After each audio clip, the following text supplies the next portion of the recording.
Welcome to our weekly Healthy Thin Mentality Living question and answer period, which I do by getting my private group comments and bringing them here to YouTube and just answering them. Very easy, and I hope these questions help you because they're probably the questions most likely to be asked by anybody trying to make the transition from a diet mentality to a healthy thin mentality. So this week, the first question I'm answering is from someone, Maria, who loves a low-carb diet because she loses weight, but she's frustrated. Even though eating low-carb is helping her numbers and she's lost some weight, she wants to eat like a normal person and stop having her life basically overrun by diet mentality thoughts. And boy, do I hear your pain, Maria. Of course I've been there. And most likely, most people who are watching this have been there. And that is the problem with low-carb diets or any kind of diet which lowers your weight and calorie consumption by a lot. And the problem is that they all are making you look at life like this, like right here. Like your goal is to look good in jeans Saturday night or in a bathing suit this coming summer. It's not a goal of long-term stress-free relationship with food and eating, which I'm pretty sure is what most of us want.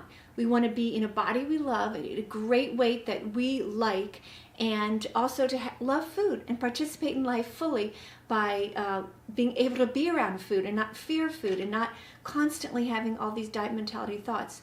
So when you get stuck in that mentality, especially low carb diets, because you drop weight quickly, but you gain it back really quickly. So instead of looking here to judge how a diet did or how anything you're doing did, take a broader view of your life and your own happiness and value that more than you do this quick fix kind of looking at life, okay? So yes, low carb will temporarily help your numbers as well, but I want your doctor to look at you who's telling you to, get these numbers down. I want him to look at you or her to look at you and say, I want this patient to be healthy for the rest of her or his life, not just so I can write in her chart or his chart that the numbers went down. That is a terrible way to look at health, that if the numbers are lower, that you're healthier. There is a correlation, obviously, between some numbers and health, but there's also a heavy-duty correlation between stress and hyperventilating about food choices all the time. And we all know stress is not good for our health. So let's stop putting all this pressure on ourselves to get our numbers down quickly and instead embrace a lifestyle. I even hate that word because diet companies use that word, lifestyle. Embrace a perspective where food and eating are a source of pleasure, not angst. And the way that you get and stay thin is to match eating with hunger. I know I say that a lot, but it's true. So I want to go to Julie's question regarding how do you grocery shop when you are with a healthy thin mentality? Yeah, I get it. So tell me, because you are just learning and you don't know, okay, well, how do I know what I'm going to want? Because I'm always saying, eat what you crave and your nutrition will be fine because your body absolutely will crave healthful food. It will. You just think it won't because you view yourself and your true food personality as post-diet, but that's not you at all. Give yourself a chance. And this is a big topic. I'll talk about it another time. But just know that your body absolutely craves good nutrition, and diet companies love it when you think that you don't, that you always crave junk. That is not true. Okay? So, but going grocery shopping, this is what I want to say. Next to breathing and taking in fluid, the next biggest priority for any individual in their life, when you get down to the basics, is being able to eat. And if you do not have a good relationship with how you are approaching eating, it's affecting a large part of you in your life that you may dismiss very readily. So in response to one of these, to Julie, talking about grocery shopping and busy and how do you do this and how do you make sure you have stuff around that you like, you have to make it a priority. But it's very doable and it's not work. I suggest, shopping more frequently just because for me, that helps. It doesn't mean it will definitely help you. It doesn't mean that it is the greatest thing for anybody. But from my healthy thin mentality perspective, why would I shop for huge quantities of food when instead I could shop every couple days or whatever and then always be engaged with my body? What do I feel like I need to nourish me now? And, if you have a family, you can still do this. I certainly did that when I had kids at home. That does not mean you can't do this. It just means that you have to put thought and effort into it. If you're going to put thought and effort into any part of your life, this is a little place to do it. I'm not talking about thought like stressful food angst, like, oh, I have to make sure I have this. No, I'm talking about looking at your life going, wow, one of the greatest things that we get to do is eat. How am I going to make this really nice for me and my family, or just me? And how am I going to fit this in my busy life? Absolutely, you guys, you make room for things that matter. We do. So this matters. Embrace it instead of just, I think lots of times people who have weight issues, they don't even think they like deserve to eat good food, or that they deserve to think about it, because really they're just heavy. Look at them. Clearly they eat enough. But it's the opposite. You need to nourish yourself and nurture yourself by taking the time and energy to make sure you have what you like around. And then if you end up in the beginning, yes, you will probably have food around that you don't eat, and you might waste some. And I know that's terrible. But I'm telling you, long term, with a healthy, thin mentality, you waste much less food. You eat less food. Yes, you do. Hello, you eat less food with a healthy, thin mentality.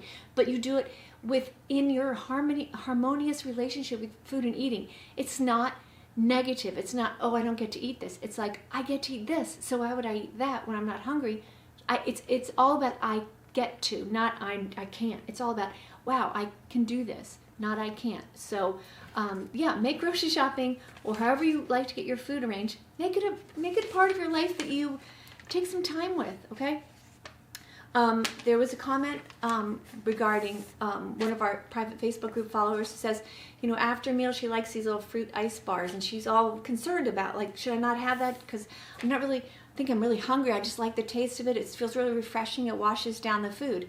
Okay, that's important. Those are all physical things that you're talking about there. So I would say, and not only that, but this is not a big amount of food that we're talking about here, a little ice bar. Have it. If you let go of the angst that you have about having it, the whole issue becomes smaller, which means it becomes less powerful over you, which means you do better with your healthy, thin mentality. And you will find that when you allow yourself to have these little treats that you think you're not supposed to have because maybe you're not hungry. But again, I want to say, all those signals you said were physically engaged signals. It wasn't just looking good can also be good. It just sounded like you had a lot of biological cues that you were liking. Maybe you're thirsty, maybe you need something cold, maybe your body digests food better when it has some icy things on top. Who knows? That could totally be true. So, but in any case, worrying about it when it's just a small little thing, and just have it and see how you feel. As always, when you eat something, how did you feel?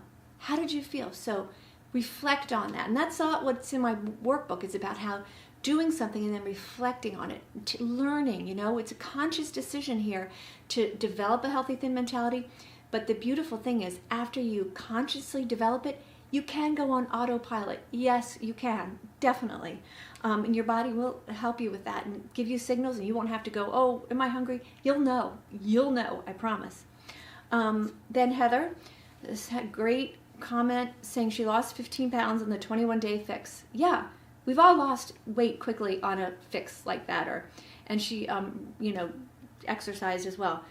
But now she's sitting here still wanting to lose more weight, but also I feel in her post very it's like, oh my God, my whole life is about this. She said there's all these thoughts running around in her head that she should eat smaller portions, or she just wants to breathe and be able to eat like a normal person.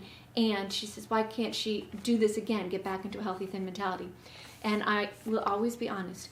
When you just come off of a diet where you've lost weight quickly, 15 pounds in 21 days is really a lot of weight, right? Your body is on alert. And as much as it's the most important time to get rid of a diet mentality is right after you've been through this, it also takes understanding that you must know that your body is a little broken right now. How? Why do I say that cruel thing? I know it's cruel, and my body was broken too. Believe me, I understand that's not even a good thing you want to hear. But you've disconnected yourself from hunger and eating. You've followed rules for 21 days or 2 years or however long it's been that you've been on a particular diet. And so that breaks you. One of my favorite sayings, you don't break your diet breaks you.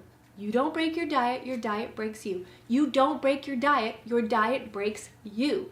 Think about that. It's so insightful and powerful, and it's so true. Here you are, perhaps you wanted to lose a little weight. Okay, you probably had some habits created by bad examples in your family or whatever, that eating was not about answering hunger. But that's what it's supposed to be about. So you went on a diet and you ended up losing weight, but then after the diet, you're like, wow, I don't even know how to do this now. What do I do now? And that's what it sounds like. Heather, that's where she is now, and that's where we've all been, including me, many times after many, many, many diets. And yeah, and then you blame yourself, like, look at me. I had all this success, but I'm just not disciplined. I can't do this. I'm telling you, it's not because you're not disciplined. It's because your body is fighting you to survive, because you have freaked it out by all of a sudden running more in, 3 weeks than you ran all year, and by changing the way you eat so drastically. Okay, so that's all the bad news. The good news is you can heal this. If I can heal my diet mentality, you can heal yours. An example I gave last week was, if you have a big, let's say a big trauma to your arm, and your bones showing and your skin is all separated, and you want to heal that before you start playing tennis, right? You're not going to go play tennis when your arm is messed up. No, the first step is healing. Let the skin grow back together, the muscle grow back together, the bone grow back together, get strong, and then you go play tennis. But if you are trying to get your healthy thin mentality, you have to get rid of your diet mentality first. You have to heal that divide. And then you're strong and you go, wow, I get it. You're supposed to eat when you're hungry. And that my body has all the signals I need to know what, when, and how much to eat. And you go, wow, that's really amazing. And then you go, wow, that's pretty normal. Wow, I think I ate like this when I was a tiny little kid. And then you bring it to your life, and you don't fear food. Food is beautiful. It's a great part of life. And you enjoy yourself again. And all this perseverating over perfect food and the perfect workout goes away. Because unless you're training to be an Olympic athlete, that's a waste of time, guys. It's a waste of love and your heart and your soul. There's so many more important things in life than if you're trying to get scary skinny or have the perfect, 8-pack. I won't even say 6-pack. That's a lot of work. Go for it. I'm just saying your healthy thin mentality will get you to a beautiful lean weight for you. Not scary skinny, but the weight that Mother Nature intended you to be. And you will do that in harmony with your body and in peace. Please join our private Facebook group, and you can ask questions, and I'll go over them on Mondays like I'm doing here today, and you'll see other people and their journeys, and there are ups and downs and how people feel about it. I'm giving it to you straight. But the bottom line, there's a lot of success and a lot of people who go, oh my God, I'm so glad I found this message and that it's changed their lives. And it certainly changed my life, and I want to share it with you. So please like, subscribe, share, all that stuff to help others see this, because I think a lot of people would love to know that this alternative actually exists. Okay? Thank you so much.